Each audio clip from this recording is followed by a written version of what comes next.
kanunak boy batu chanchato kasining verte amin changtu chanchato u mo kanunak boy batu chanchatlo zekuk inda zangfa na kangai kapil ha kasonak verte ka agangai chami kazonak verte ka agadamtar kanchung in agakam I dot nak le zangfa nak he kachua agapyak Shem nak a ing mi ka gano nak tu til tai in a kadar I tu ta a gano bang I mubi bentuk in katong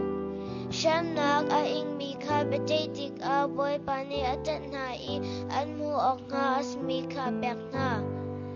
Moses ka atin mi tu a chim I izir mi ka tilangan ato mi tu a mutan ha boy pa tu zangfa nak le dot nak in a kat atin a fly I affect me dot nak in a kat mo cha chi lang mang ka amang lo I tinung tung da in a lo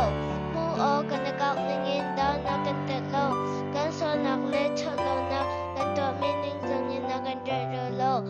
wan to bale nak kan san dot na na bentuk in adot nak tu ama ati mi an ha ta dongan ve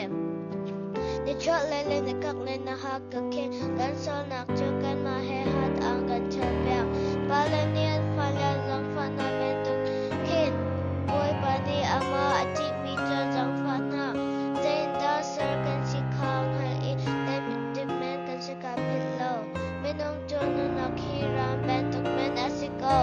ahong changiram nak bang bang in a hong bar Tun ki hong chang chang mang I alo ay ahong hanyan mutan di lo semen se lo boy bani ama upen min ha adon nak na tu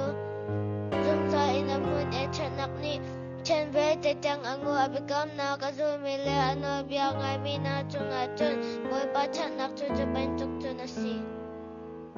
Boy pani a boy tu den tu ban chung a kina hun Zay zong vel te chung a shang pa shang a si Nen ni a chung I lengan mi ban chung min ha boy ba tu chen che to o Ano biya ka angay I a chi mi to mi vel te na boy ba tu chen che to o Ban chung a mi to nak vel te na boy ba tu chen che to o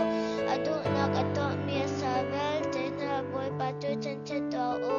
Asami chavat na apen nak chuma zakipa boy ba tu chen che to o mo kana na boy ba tu chen che to